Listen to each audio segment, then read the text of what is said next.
ప్రియులారా, మీరు గమనించండి.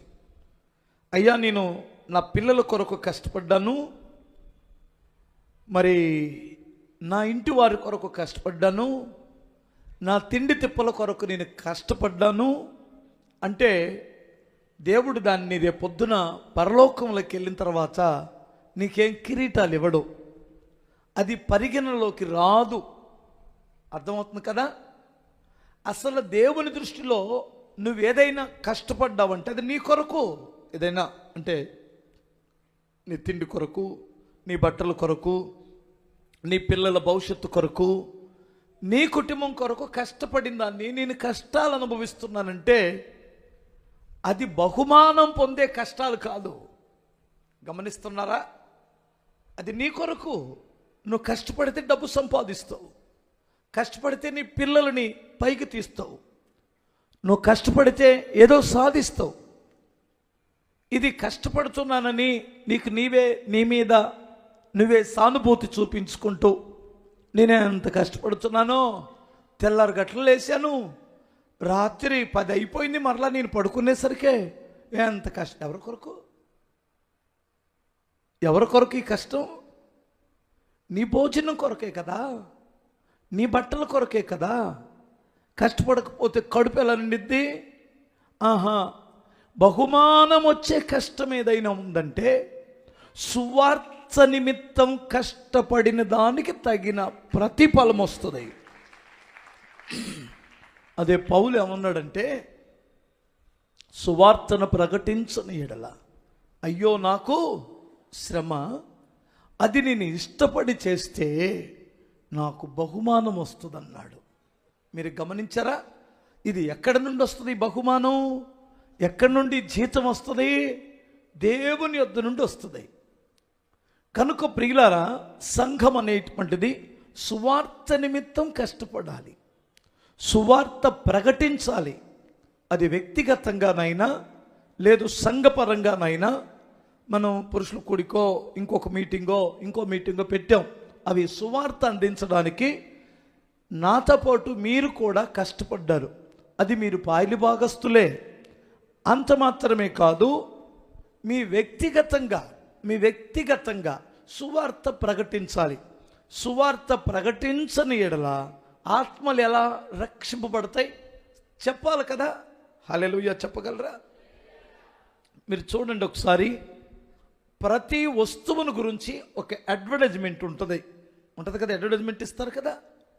అది బైకు కావచ్చు, కార్లు కావచ్చు, ఎండి బంగారాలు అమ్ముకునేవి కావచ్చు, చివరికి బట్టల షాపులు కావచ్చు, ఇంకా చెప్పనా సబ్బులు, షాంపూలు, వీటన్నిటి కొరకు ఏమిస్తారు చెప్పండి?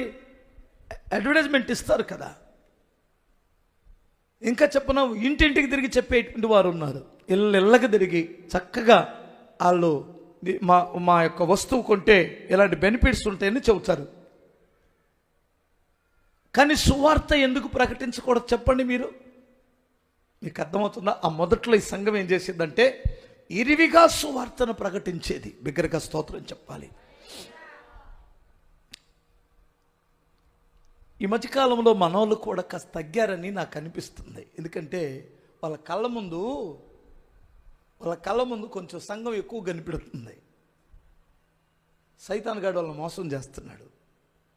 అంతకుముందు నేను గమనించింది ఏమిటంటే, ఒక జనవరి 1 వచ్చింది అనుకోండి, 5-6 కలిసి పాంప్లెట్లు తీసుకొని వాళ్ళ పేటని తిరిగి కుటుంబాలను సమేతంగా పిలిచేవాళ్ళు. గమనించారా? అది ఎంతమందికి తెలుసు? ఇక్కడ ఉన్నటువంటి వారికి చేతులు ఎత్తండి, నాకు తెలుసు అన్నటువంటి వారు. ఓకే, మీరు కూడా వెళ్ళి ఉంటారు కదా. ఓకే, ఇప్పుడు దించండి. ఇప్పుడు కూడా దాన్ని కంటిన్యూ చేస్తున్నాం అన్నటువంటి వారు చేతులు ఎత్తండి. దయ్యం పట్టల, అవునా కాదా? అంటే దాని అర్థం ఏంటంటే, మీరు గమనించింది, సక్సెస్ అయిపోయామని అనుకుంటున్నారు. అప్పుడేదో కొద్దిమంది ఉన్నారు కాబట్టి మనం ఇలా సువార్త ప్రకటించాం. అది దయ్యం మన పనిని ఆపేస్తుందని అర్థం. అస్సలు అంటే మీ పేటలో వాళ్ళందరూ మారిపోయారా? హల్లెలూయా.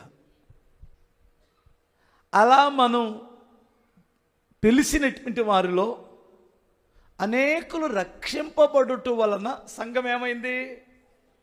వృద్ధి చెందింది. ఇప్పుడు నిన్ను పని ఆపింది దయ్యం అంటే నువ్వు ఒప్పుకుంటావా, ఒప్పుకోవా?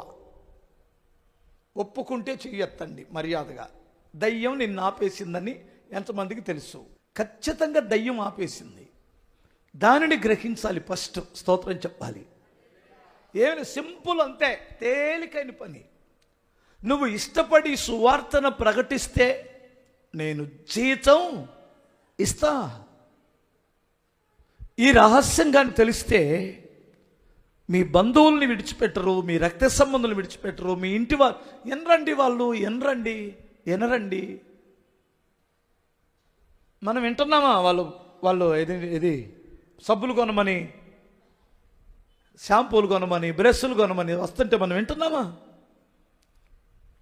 ఎనగా ఏదో ఒక టైంలో దాని మీద మనసు ఉంచుకుంటాం. అర్థమవుతుందా?